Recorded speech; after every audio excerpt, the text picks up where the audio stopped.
Pois é, eu vou trazer, já que você mencionou Itamaraty e o posicionamento do governo, que há tratativas, inclusive, dentro do Planalto, segundo as informações de bastidores, de uma resposta à altura. Até tem gente que defende escalar essa questão que envolve a possível imposição de sanções contra autoridades brasileiras. O governo sinaliza ter acatado a restrição de visto anunciada pelo secretário de Estado norte-americano Marco Rubio.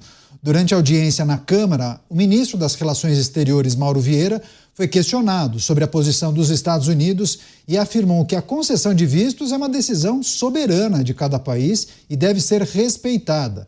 A postura do Itamaraty deve marcar um novo capítulo do embate com o Planalto, que desde o início das ameaças de sanções e restrições contra autoridades brasileiras cobra uma resposta rápida e combativa, enquanto as relações exteriores prega diálogo e cautela.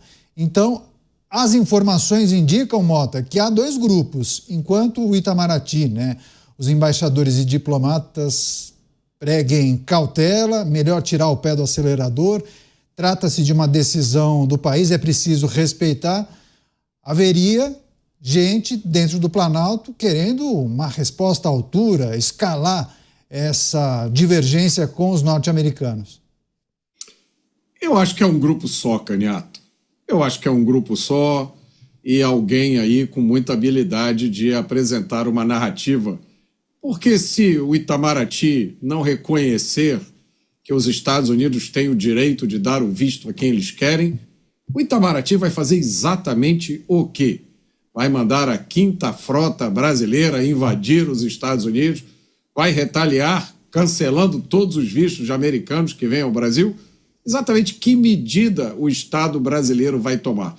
Vale lembrar que, independente de questões jurídicas, há fatos políticos, vários fatos políticos da história recente, no qual o Estado brasileiro se colocou em rota de colisão clara, óbvia, pública, com os interesses americanos.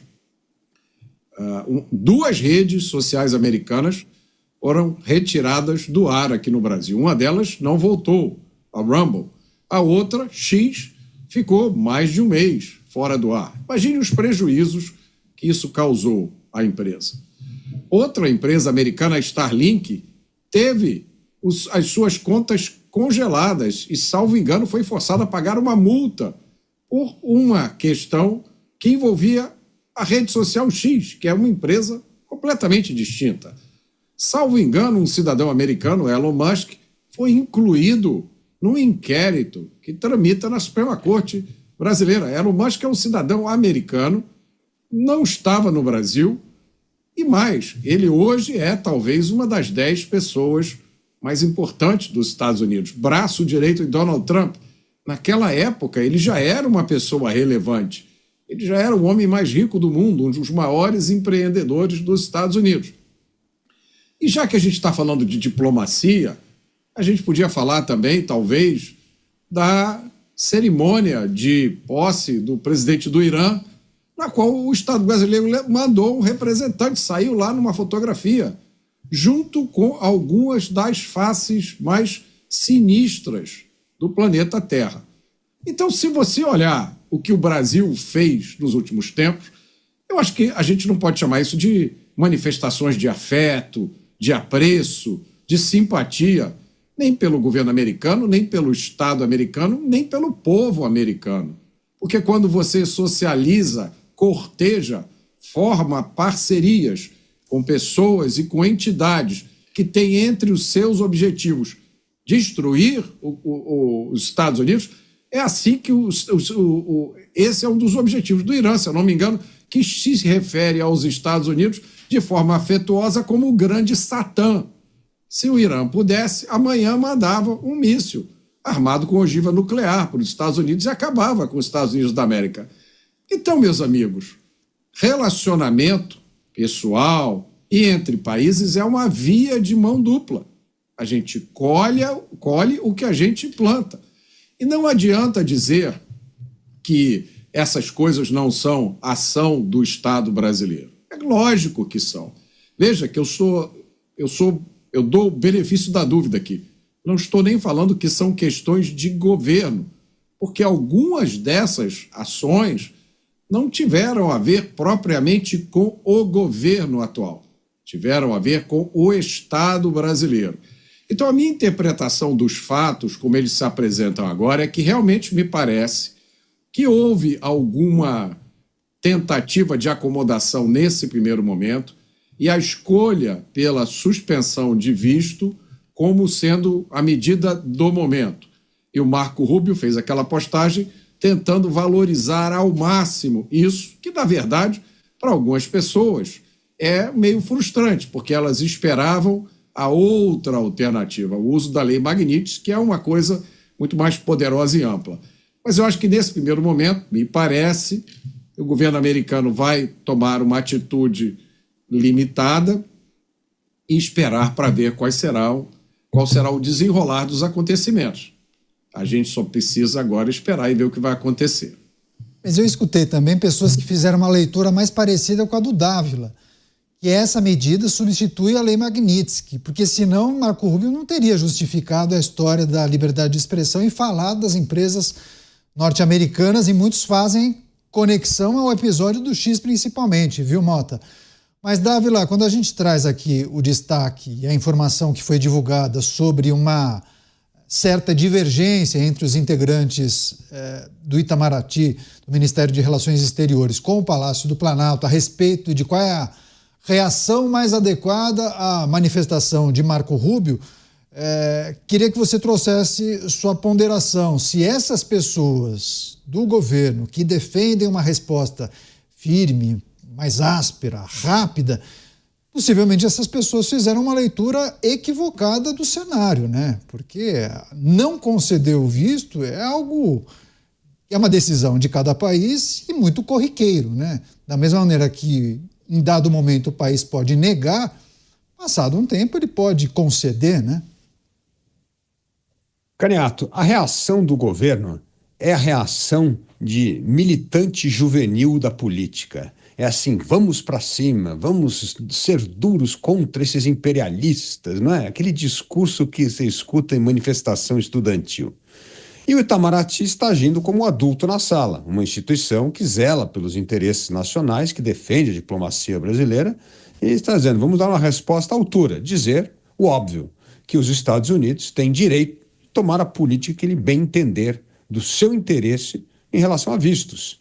E se quiser censurar pessoas, ele tem o direito de fazer isso. Como o Brasil também tem o direito de censurar vistos de determinadas pessoas. Então, é uma forma de apaziguar, não transformar isso numa guerra de Estado. Agora, a história da lei Magnitsky vai ficar sempre ali no fundo do pensamento como algo que pode acontecer se a Suprema Corte brasileira continuar a perseguir empresas americanas e, principalmente, cercear a sua atuação em nome de pedido de censura prévia. Então, essas coisas podem escalar. Então, é importante contextualizar.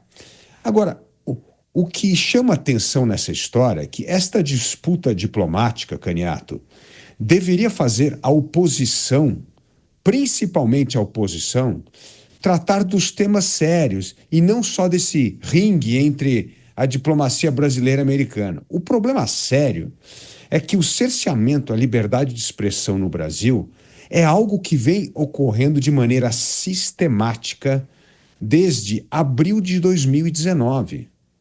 Por que essa data, abril de 2019? Porque é a data do início do inquérito das fake news, que é um inquérito sigiloso, por tempo indeterminado, que viola todos os direitos do processo legal, do devido processo legal e do direito à ampla defesa. O inquérito sigiloso e por tempo indeterminado em 2019 foi aberto no Supremo Tribunal Federal para censurar um veículo, que era a revista Cruzoé. Em seguida, veio censura ao site antagonista, em seguida veio censura ao portal Brasil Paralelo. E aí o que acontece? Este mau exemplo começa a irradiar para outras instâncias da justiça. Semana passada que nós tivemos, Caniato, o Tribunal do Rio Grande do Sul condenando o jornal Zero Hora e uma jornalista, né? Por que eles foram condenados? Porque eles reportaram a verdade, que uma desembargadora havia recebido mais de 600 mil reais do Estado brasileiro, o que é um escândalo. Agora, como é que você vai censurar alguém por reportar a verdade? Então, essa escalada da censura, da intimidação, da utilização da justiça para silenciar pessoas, isso é muito grave.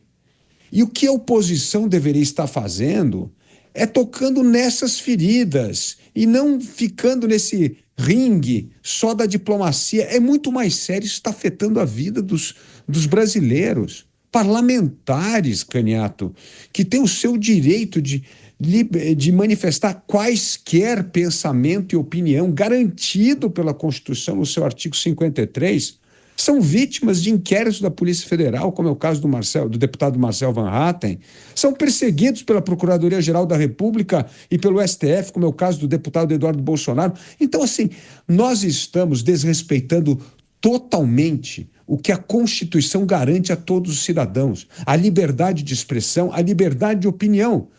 Essa é a questão séria, porque isso mostra a degeneração da democracia no Brasil, do Estado Democrático de Direito.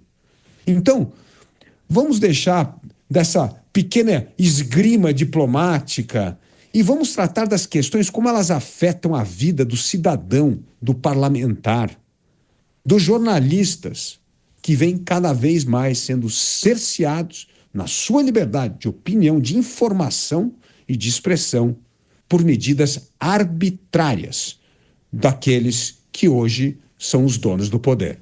Programa Os Pingos nos Is, recebendo também as pessoas que nos acompanham pelas emissoras de rádio espalhadas por todo o Brasil. A notícia em destaque: o anúncio do governo norte-americano de restringir o visto para autoridades estrangeiras ou figuras estrangeiras que seriam cúmplices de censura a americanos. Isso foi inclusive anunciado no dia de hoje pelo secretário de Estado norte-americano Marco Rubio.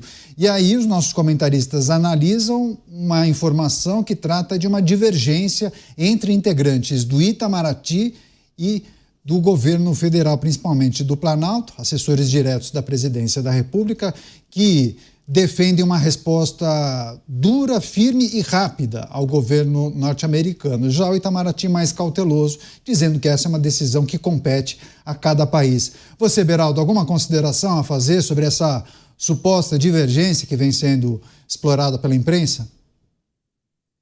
Olha, Caniato, o governo ele tem uma ação política e faz um cálculo eleitoral de qual deve ser o seu posicionamento para manter a sua base inflamada, fazer a conta de qual será a sua estratégia para as eleições de 2026. Já o Itamaraty, que tende a ser uma instituição mais equilibrada, com uma atuação de longo prazo, apesar do chanceler ser indicado sempre pelo governo que está no poder, mas o corpo do Itamaraty ele desenvolve um trabalho que é um trabalho de longo prazo. E existe uma realidade, que é o fato do Brasil hoje estar se posicionando de forma escancarada, de forma conflitante com os interesses norte-americanos. O presidente brasileiro foi a um evento organizado por Vladimir Putin, onde esteve ali aparecendo na foto com várias lideranças que se opõem comercialmente ou mesmo de forma militar aos Estados Unidos. E depois saiu de lá e foi à China, que hoje é um país com quem os Estados Unidos têm travado uma guerra comercial, e essas negociações sobre as tarifas têm sido muito tensas, mas que a China, obviamente, vem crescendo para tirar os Estados Unidos da liderança da economia global, e os Estados Unidos está reagindo. Então, a situação no mundo hoje é muito tensa. O presidente norte-americano, nesse final de semana, deu declarações muito contundentes contra Vladimir Putin, porque ao invés de estarmos caminhando para selar a paz entre Rússia e Ucrânia, Vladimir Putin vem mantendo seus ataques e causando mortes na Ucrânia. Então, todo o ambiente é de tensão, e o Brasil está passeando pelo mundo, as lideranças da política brasileira passeando pelo mundo, defendendo que os BRICS criem uma moeda nova para se livrar do dólar. Então, Candiato, você me desculpa, os Estados Unidos vai fazer o quê em relação ao Brasil? Vai dar as respostas que o Brasil merece. E as respostas que o Brasil merece dentro, hoje, da sua relativa insignificância. E por isso que, vou suspender um visto aqui, mas tomar uma medida mais dura contra o Brasil, eu não vejo o ambiente para isso acontecer, justamente porque esse jogo que o Brasil está jogando é ruim para nós. Os Estados Unidos sabem que tem, eu volto a lembrar, as estruturas de embaixada e consulados norte-americanos dentro do Brasil possuem uma equipe extremamente qualificada para fazer um monitoramento minucioso de tudo que acontece no país. O governo norte-americano sabe exatamente esse jogo para a plateia só tem objetivo eleitoral. Sabe que estamos num país que colocou a corrupção de volta na pauta depois de tudo que aconteceu na Operação Lava Jato, que os interesses pessoais das figuras políticas, das lideranças políticas brasileiras, são muito mais importantes que o interesse da população e os interesses de longo prazo do país. Portanto, eles vão lidar conforme essa insignificância que a gente vê sendo construída para o Brasil. E essa suspensão dos vistos é uma medida pequena, muito pontual, à medida que ela efetivamente for implementada, que não vai deixar o Brasil sem resposta, mas vai manter o nível de tensão que os Estados Unidos quer. Beraldo, rapidamente, antes de passar para o Mota, claro que quando a gente trata disso, a gente faz um recorte olhando para as nossas autoridades. Não sei exatamente qual foi a repercussão desse anúncio por aí, nos Estados Unidos, principalmente na imprensa internacional, mas fala-se em outras autoridades, possivelmente gente do Irã, Venezuela, de outros países, figuras ligadas talvez a grupos terroristas, porque do jeito que nós tratamos aqui, parece que é uma lista encomendada para autoridades brasileiras. Mas não, né? Seria uma lista mais ampla que poderia abarcar figuras de outros países? Não, é claro que sim, é claro. Porque, por exemplo, a Venezuela ainda tem atuação de empresas norte-americanas ali. E as autoridades venezuelanas têm cometido atrocidades do ponto de vista democrático, inclusive a eleição que houve para o Congresso agora venezuelano, que foi uma marmelada, onde Maduro conseguiu manter a sua vasta maioria no Congresso. E existe a questão dos interesses americanos na Guiana, que a Venezuela segue avançando ali para anexar. E existem outros lugares do mundo onde empresas americanas, sobretudo empresas da área de petróleo e gás, atuam, porque essa é um tipo de atividade que acontece em vários países que estão sendo geridos a partir de ditaduras. Então, é um aspecto bastante mais amplo, Candiato. Não tem nada a ver com o Brasil de forma específica ou principal. O Brasil vai no reboque disso aí. Eu fiz essa pergunta justamente para trazer, viu, Mota, aquela tese que muitos defendem e trabalham para que seja a tese que muitos acabem absorvendo como a verdade absoluta, de que tudo isso seria obra de Eduardo Bolsonaro. Ele foi para os Estados Unidos, conseguiu fazer uma articulação em semanas e conseguiu dobrar o governo norte-americano e Marco Rubio a fazer o anúncio de hoje. Então, tudo isso seria a articulação de Eduardo Bolsonaro. Queria que você também trouxesse seu ponto de vista em relação a essa tese de que o anúncio de hoje de Marco Rubio seria uma consequência das articulações feitas nos bastidores por Eduardo Bolsonaro, deputado licenciado, que está nos Estados Unidos faz algumas semanas. Eu não tenho como avaliar até onde esse anúncio foi influenciado por qualquer atividade do deputado Eduardo Bolsonaro. O anúncio não é específico. O anúncio não menciona o Brasil. O anúncio não menciona o nome de nenhuma autoridade brasileira. Teria sido muito fácil para Marco Rubio colocar lá o nome de alguém. Ele não colocou nome nenhum. Independente de todos os outros fatores, eu acho que essas decisões do Estado brasileiro que afetaram cidadãos americanos e empresas americanas são mais do que suficientes.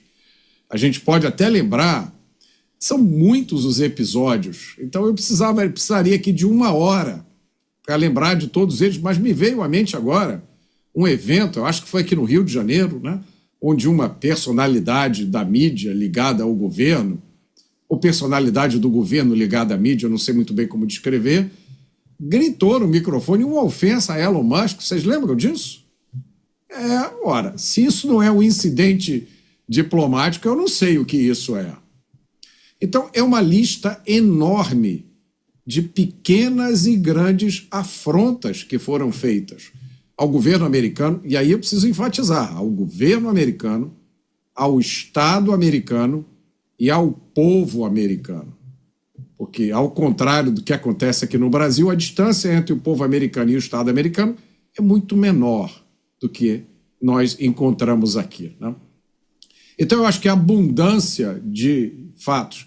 E um dos elementos mais críticos nessa história toda, a gente precisa sempre lembrar isso, foi a rota de colisão que o Estado brasileiro decidiu se colocar de propósito e de forma assintosa contra Elon Musk. Tratando Elon Musk, assim, eu nem sei nem como descrever o tratamento que ele recebeu aqui. Elon Musk, que já se sabia naquela época, estava numa trajetória para se tornar uma das pessoas-chave da administração seguinte. Então, eu acho que isso, Caniato, é mais do que suficiente para justificar qualquer ação do governo americano no sentido de proteger os interesses americanos. E eu acho que isso está dito de forma explícita e muito clara na postagem no texto do Marco Rubio. Muita gente está interpretando isso de uma forma diferente, mas o que está escrito lá é que o governo americano vai tomar ações como cancelamento de vistos para proteger os interesses americanos. Essas ações vão ser tomadas contra pessoas, contra autoridades que infringiram o direito de liberdade de expressão de cidadãos americanos. É isso que está escrito lá. Marco Rubio não está dizendo que os Estados Unidos vai agir para proteger os direitos de liberdade de expressão de cidadãos de outros países. Isso pode até estar em algum momento programado, mas não é isso que se está vendo na postagem, no texto do secretário de Estado, Marco Rubio.